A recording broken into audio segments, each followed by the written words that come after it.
क्या होगा अगर मैं आपसे कहूं कि लाखों लोग मेडिटेशन तो कर रहे हैं लेकिन गलत तरीके से। कुछ लोग सिर्फ गाइडेड मेडिटेशन करते हैं, कुछ कहते हैं कि सिर्फ साइलेंट मेडिटेशन ही असली मेडिटेशन है। लेकिन अगर आपने अपनी पर्सनालिटी और माइंड के हिसाब से गलत मेडिटेशन चुन ली तो हो सकता है कि महीनों तक प्रैक्टिस करने के बाद भी आपको वो रिजल्ट ना मिले जिनकी आप उम्मीद कर रहे हैं।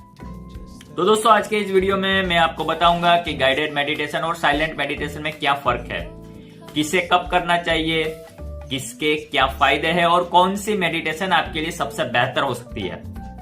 वीडियो के अंत तक आपको अपने लिए सही मेडिटेशन चुनना बहुत ही आसान लगने लगेगा। तो चलिए शुरू करते हैं।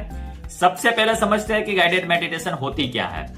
गाइडेड मेडिटेशन में कोई टीचर, कोच या ऑडियो आपकी पूरी मेडिटेशन को गाइड करता है। वो आपको बताता है कि कैसे बैठना है, कैसे सांस लेनी है, कहां फोकस करना है, क्या इमेजिन करना है और क्या फील करना है। यानी पूरी जर्नी में कोई आपको गाइड करता है। और अब बात करते हैं साइलेंट मेडिटेशन की। साइलेंट मेडिटेशन में कोई वॉइस नहीं होती, कोई इंस्ट्रक्शन नहीं होती, बस आप, आपकी ब्रेथ और आपकी अवेयरनेस। आप अपने माइंड को ऑब्जर्व करते हैं, थॉट्स को देखते हैं और धीरे धीरे प्रेजेंट मोमेंट में रहना सीखते हैं।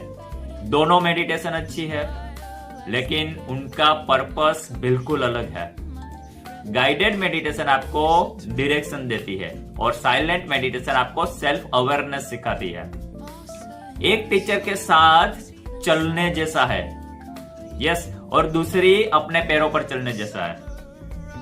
बिगिनर्स के लिए कौन सी बेहतर है, अगर ये क्वेश्चन है तो अगर आप अभी अभी मेडिटेशन करना शुरू किया है तो मैं गाइडेड मेडिटेशन रिकमेंड करूंगा। क्यों? क्योंकि शुरुआत में माइंड बहुत भटकता है और कोई आपको लगातार अगर गाइड करता रहे ना तो फोकस बनाए रखना आसान हो जाता है।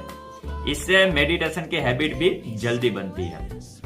अगर आप कई महीनों से मेडिटेशन कर रहे हो तो धीरे धीरे साइलेंट मेडिटेशन शुरू करें, क्योंकि अब आपका माइंड पहले से ज्यादा स्टेबल होता है। अब आपको हर समय किसी वॉइस की जरूरत नहीं रहती। यहीं से डीप अवेयरनेस विकसित होती है। तो जानते हैं कि गाइडेड मेडिटेशन के बेनिफिट्स क्या हैं, इसके फायदे क्या हैं।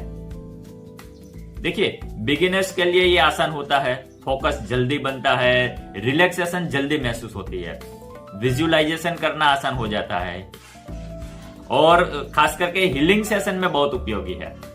और अगर आपका गोल स्ट्रेस रिलीफ, हीलिंग या स्लीप है तो गाइडेड मेडिटेशन बहुत ही इफेक्टिव है।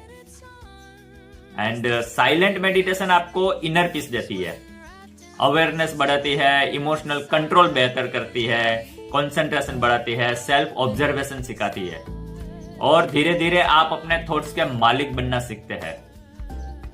तो क्या सिर्फ गाइडेड मेडिटेशन करना सही है? नहीं। अगर आप हमेशा गाइडेड मेडिटेशन पर ही डिपेंड रहेंगे तो आपका माइंड एक्सटर्नल वॉइस का आदी हो सकता है। इसलिए समय के साथ साइलेंट मेडिटेशन भी प्रैक्टिस करें। और दूसरा क्वेश्चन आ गया कि क्या सिर्फ साइलेंट मेडिटेशन ही करनी चाहिए? जरूरी नहीं। अगर आपका माइंड बहुत डिस्टर्ब है, स्ट्रेस ज्यादा है या शुरुआत कर रहा है तो गाइडेड मेडिटेशन ज्यादा मदद करेगी। इसलिए दोनों का अपना महत्व है। अगर आप बिगिनर्स हैं तो पहले 20, 30 या 45 डेज तक गाइडेड मेडिटेशन करें।